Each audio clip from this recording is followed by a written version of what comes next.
The whole world wants to target millennials, and the financial industry as well wants to do that. And why not, right? Millennials at this point do have the maximum spending power because of the age that they are in. Hence, the card that is being branded as the latest sell to millennials is called the millennial credit cards. What exactly are they? Do they really bring about some very interesting features that millennials tend to use significantly? How do they differ from your regular credit cards? How does one essentially distinguish those cards that are simply a marketing gimmick and those that legitimately offer you great options and great sales? And finally, how do you ensure that you do not get caught in a debt trap because of overusage of your millennial cards? That's what we will be discussing today with Raj Khosla of MyMoneyMantra. Raj, thank you so much for joining in on the Money Show. So yes, millennial cards are the fad, right from a big bank like HDFC launching their millennial card all the way to a small fintech company called Slice. They too have a millennial card. It's truly becoming a fad. So Raj, what's your view on these new millennial cards? A lot of discounts, lots of cashbacks, etc. being offered. What's your take on this?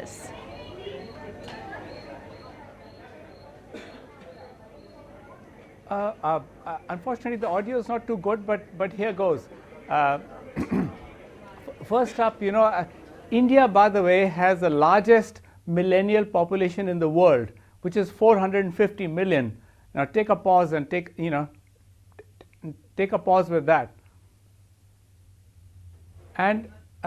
And currently, there are only 28 million unique card holders in India. And I can bet you that there couldn't be more than 500,000 millennials. So can you imagine 450 million millennials in India, and only 500,000 of them are carded? So there is an incredible runway up ahead of us in terms of the marketplace. No wonder so many of our manufacturers, including of manufacturers of banking services, are targeting this segment. So HDFC Bank, like you said, has launched a really nice range of cards targeted to millennials. But between you and me, millennial cards are those which are designed to reward the spends that a young person is likely to have, right, which typically means, maybe travel, maybe fuel, maybe online spends, but they're no different from any other cards, except that this bunch of cards offers special rewards on travel, fuel, e-commerce spends, retail shopping via cards, and such. But apart from that, there's no real difference, between this card and the others. Well, yes, shopping, I think, is the key focus area of these millennia cards, as you saw on your screens. The kind of cashbacks, a certain percentage, reward points as well. In many stores, they are double and they are, quadruple in many situations. So that in turn as well, the RPs are used in turn, converted into cash, and that helps you either pay off your your credit card bill, or you can use it for more benefits. Now, what we did is we did a bit of a case study. We compared the HDFC Regalia credit card with the HDFC Millennia card and saw that, hey, what are these guys actually offering?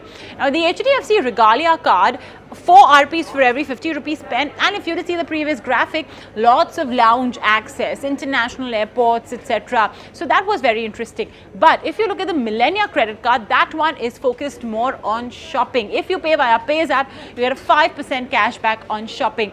Plus, if you're buying stuff online, 2.5% cashback, and we do know how often we like to go online and just splurge a tad bit. We did see that significant surge in Diwali. 1% cashback if you go to a brick and mortar store, go to a physical store, and also if you reload the credit card, you get a 1% cashback as well. Plus, compared to the Regalia, a little lesser, but still 8 complimentary airport lounge accesses annually. So much lesser, actually, let me correct that, compared to the Regalia, but nevertheless, complimentary airport lounge access is still present. So as you can see, this one is focused a bit more on shopping, on splurging, or the YOLO life, if that's what the millennials call it, or maybe now I should move beyond the millennial generation. Okay, we've been able to bring on board Raj Khosla to continue our conversation on this. So Raj, in many cases, like you mentioned, it's simply just a branding that's given. It's called millennial card to perhaps attract that segment of the population. So let's say if I have to choose between two cards, one is the millennial card and one is just a regular normal card, what should be the key points on which I should compare the two cards if millennial is not the the clickbait of sorts for me?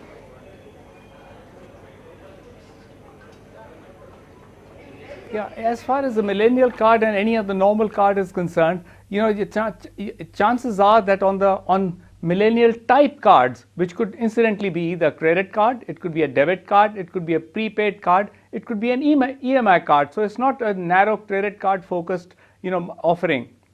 But the difference will be that on all of the rewards that you would get and the benefits that you would get are designed for an age bracket of somewhere in the 20s, which is typically referred to as the millennials. For instance, I mean, I don't think that any of the millennial type cards would offer a golf game, because that is not what a millennial is typically looking for.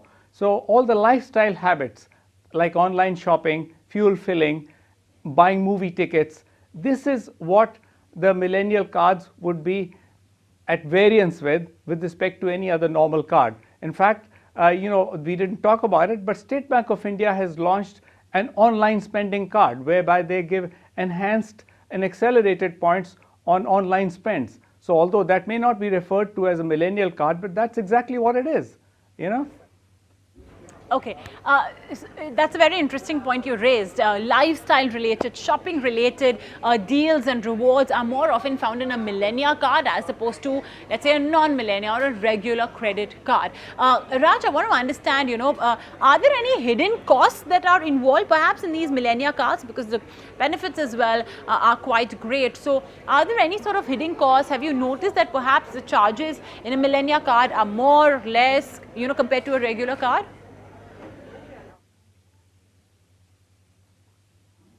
Well, like I said, there's actually no difference between these two sets of cards. So if there's any hidden charges and so on, they would exist uniformly across all types of cards, whether they be millennia cards or any other type of cards. But since you asked, the millennia cards, what one would be looking for is that, especially on this, on the rewards, the expiry date, because that sometimes gets lost in the fine print, whereby you think you accumulated sufficient points to avail something that you've liked a lot to acquire for a while.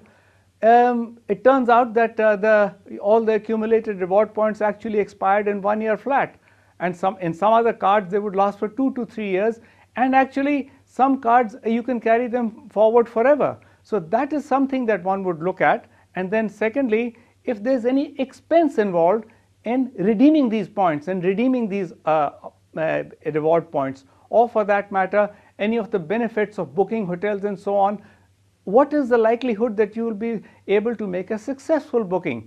Because typically when you're making bookings or availing benefits against points, there is a limited amount of merchandise on the counter.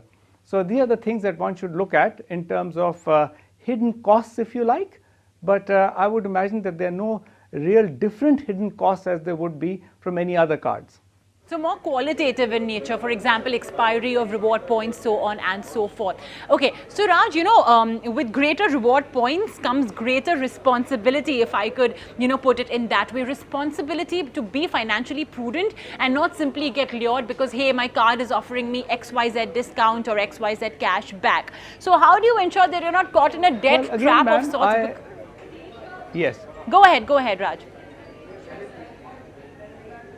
Well, yeah, well, that's a truism, as in, whether it's a millennial card again or any other credit card, you should basically not be spending just because you're being induced to spend to acquire reward points and so on. You should spend only if spending has to be need based, number one, and spending has to be based on the on a pattern that you're able to repay anything that you're paying for now, and you should not land yourself in a debt trap. So that is something that I would specifically caution the millennials for sure, because they are young, they are starting out on life, and financial discipline is essential. So make sure that you purchase and you spend only what you can repay.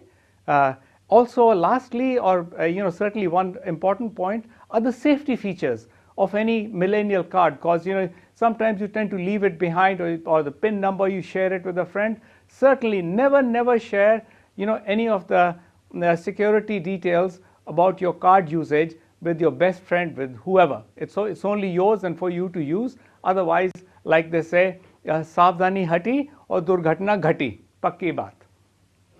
No truer words, Raj. On that note, thank you so much then for joining us with those valuable lessons on millennial cards and what not. We really appreciate your word of advice.